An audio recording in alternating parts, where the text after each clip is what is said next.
Good morning. Welcome to Change Pace Poetry number 75. My name is Leland Jamieson.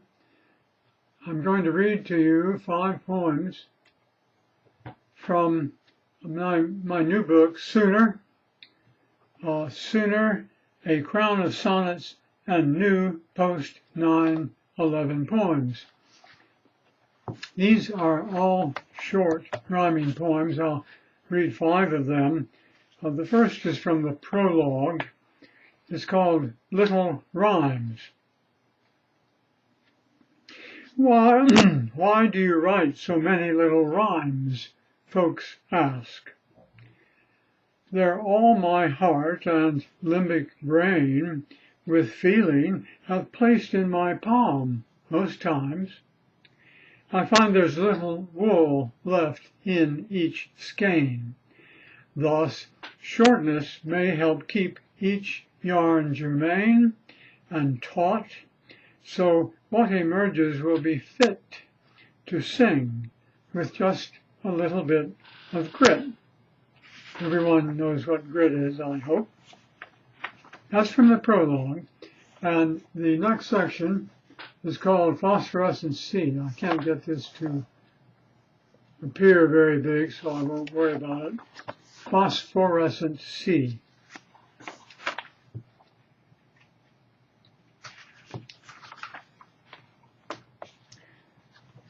And the first poem in that section is called Magical Balaclava. I'd worn my balaclava when I took a walk this morning. It was 0, cold. No doubt folks thought I was some kind of schnook. Surprising warmth, though, started to enfold my windpipe as my body's heat cajoled the Arctic air to drop gelidity as frost pearls knit of breath's humidity. This next poem, the first 2 were rhymes royal. This next poem is a quatrain called Diatries. It originally was a sonnet, but I eliminated the last 2 lines. It's for a good friend of mine in North Carolina who runs a Deepwoods camp, and it is in memory of his mother. You keep each winter solstice with a tree. 1 3 to 4 feet high makes you feel rich. You dig down deep, gentling its root ball free beneath green boughs which brush your face with pitch. Bathed in its fragrance, tucking in stray roots, you pot it, slowly watering it well. What better proof there are no substitutes for living trees? Just draw a breath and smell. The solstice past, you plant. In frozen ground you've earlier dug a hole in, as was wise.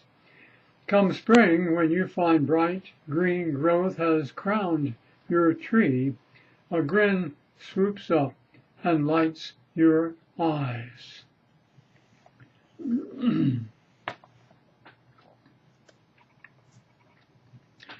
This next poem is an English sonnet.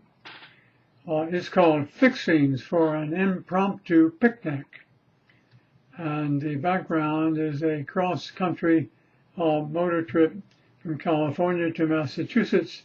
And this poem is occasioned by a stop in Texas.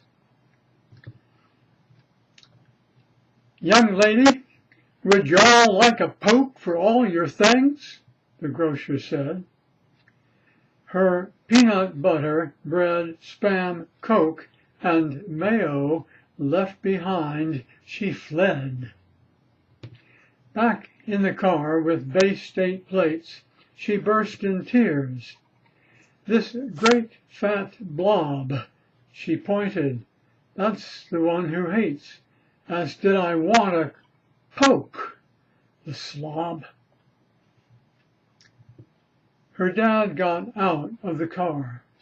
He smiled.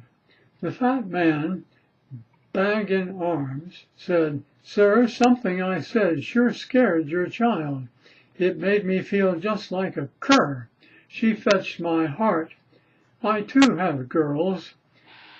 Her poke. I threw in chocolate whirls.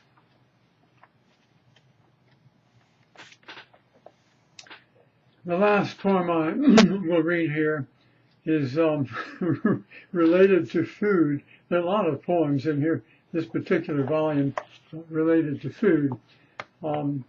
This one's called Happy Blood. I break a long stalk off a bunch of bright green celery, wash it and chop it fine. So fine it has no strings. I take a bite. It's crunchy, juicy, sweet, and by design it makes one's bad cholesterol decline, as do bananas, carrots, beets, brown rice, walnuts, dried beans, and almonds. Suffice? Certainly not. Add oranges, oats, oat bran, cayenne, raw garlic, cold pressed olive oil, cold water fish, it's okay from a can, grapefruit and spirulina, don't recoil. Thus you can eat well, according to Hoyle, as earth intended, mostly raw, complete proteins with other goodies. Be replete. And that ends this evening's readings from Sooner. If I can find a little sign I've got here somewhere. Here it is.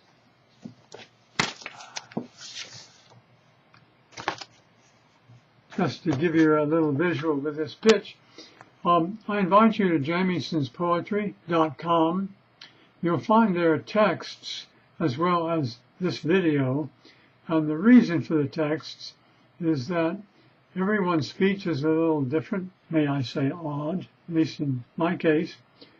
And so it helps to have the text in front of you in case you wonder if what you heard was what you heard. In any event, I invite you to that spot. And this will end today's reading. I wish you a good week, and I hope you'll come back. Thank you.